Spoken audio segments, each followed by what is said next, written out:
मयुरेश, जेवायला काय करायचं आज? आज संडे आहे ना. चल ना बाहेर काहीतरी खायला जाऊ, मस्त पिझ्झा वगैरे. अरे पण डाएट आहे ना तुझं. अरे यार, डाएट कर मग काय तर आता, पोळी भाजी. तुला चमचमीतच खायचंय ना. चल मी तुला एक मस्त हेल्दी पदार्थ दाखवते, दोघं मिळून बनवूया. खरंच? चल. तर आजचा मेन्यू आहे healthy pizza and pumpkin soup. त्याच्यासाठी लागणारं साहित्य आपण बघूयात. कापलेला भोपळा, लसूण, कांदा, तमालपत्र, टोमॅटो, गाजर. सगळ्यात आधी कुकरमध्ये 2-3 चमचे तूप टाकून त्याच्यावरती तमालपत्र आणि लसूण आपण छानपैकी परतून घेऊयात. तमालपत्र आणि लसूण परतून झाले की त्याच्यामध्ये आपण टाकणार आहोत कांदा.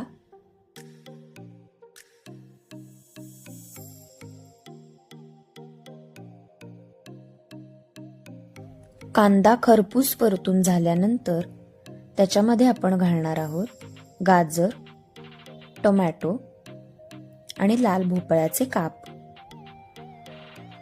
हे सगळं मस्त आपण तुपावरती परतून घेऊयात.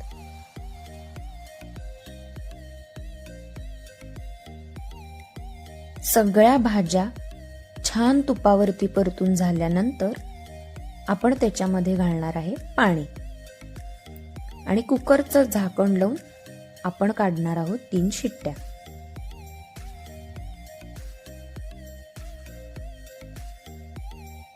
कुकरच्या 3 शिट्ट्या झाल्या की हे सगळं मिश्रण आपण ब्लेंडरने ब्लेंड करून घेणार आहोत.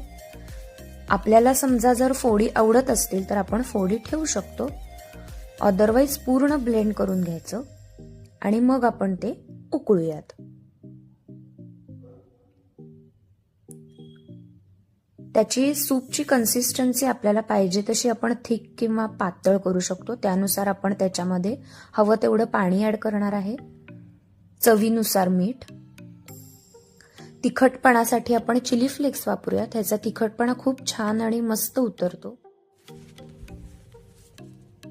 त्यानंतर आपण त्याच्यामध्ये घालणार आहोत मिरपूड.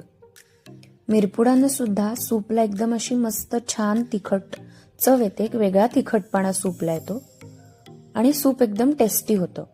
त्यानंतर आपण एक मस्त उकळी काढून घेऊया आणि गार्निश करण्यासाठी आपण वापरतोय साय. फेटलेली साय आपण इथं घालतोय, त्यामुळे सूप अत्यंत क्रीमी लागतं. आपला आजचा पुढचा पदार्थ आहे हेल्दी पिझ्झा. त्याच्यासाठी लागणारं आपण साहित्य बघूयात. टोमॅटो, कॅप्सिकम, कांदा, गव्हाचा जाड रवा, चीज, चिली फ्लेक्स, ओरिगॅनोस आणि गव्हाचं पीठ, Schezwan sauce, green chilli sauce, pizza pasta sauce आणि टोमॅटो सॉस. सगळ्यात आधी आपण बनवून घेऊयात बेस. त्याच्यासाठी आपल्याला लागेल गव्हाचा जाड रवा आणि गव्हाचं पीठ. त्याचं छान पीठ आपण मळून घेऊयात. समजा जर गव्हाचा जाड रवा 1 वाटी असेल तर गव्हाचं पीठ आपण पाव वाटीच घेणार आहे. पुरीसाठी जसं आपण घट्ट कणिक मळतो तसं आपण घट्ट एकदम कणिक मळून घेऊयात. मळलेलं कणिक मुरतंय तोपर्यंत आपण इकडे पिझ्झाची भाजी बनवून घेऊयात. त्यासाठी आपण तेलावरती कांदा परतून घ्यायचा आहे. कांदा परतून झाला की त्याच्यामध्ये आपण थोडंसं मीठ टाकणार आहे कांदा शिजण्यापुरतं. त्यानंतर घालूयात टोमॅटो. टोमॅटो सुद्धा आपण तेलावरती मस्त परतूयात. त्यानंतर घालूयात कॅप्सिकम आणि आपण जे सगळे इंग्रेडियंट्स मध्ये सॉसेस मेन्शन केलेले आहेत ते आपल्या टेस्टनुसार सगळे सॉसेस आपण ऍड करून टॉप करूयात सीझनिंग सोबत. पिझ्झाची मस्त आपली भाजी तयार झालेली आहे आणि आपण इथं थिन क्रस्ट बेस जो बनवणार आहे त्याच्यासाठीचं पण कणिक छान मुरलेलं आहे. ते आता आपण लाटून घेऊयात आणि त्याचा छान बेस बनवूयात.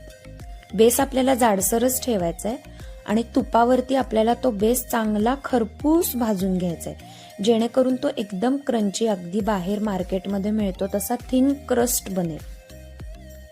तूप भरपूर टाकायचं आणि दोन्ही साईडनं आपण परतून घेणार आहोत आणि छान दाबून त्याला भाजून घ्यायचंय आपल्याला.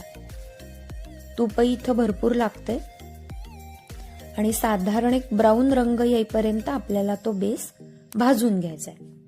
बेस भाजून झाला की आपल्याला तो थंड होण्यासाठी तसाच ठेवायचा आहे. आणि त्यानंतर आपली तयार झालेली भाजी आपण त्यावर टाकूयात, चीज टाकूयात आणि मस्त आपल्या डिशचा आस्वाद घेऊयात. एक नंबर.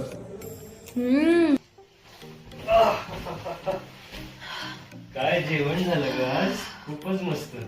हो ना, पोटही भरलं आणि एकदम जड आहे असं काही वाटत नाहीये बघ. होय.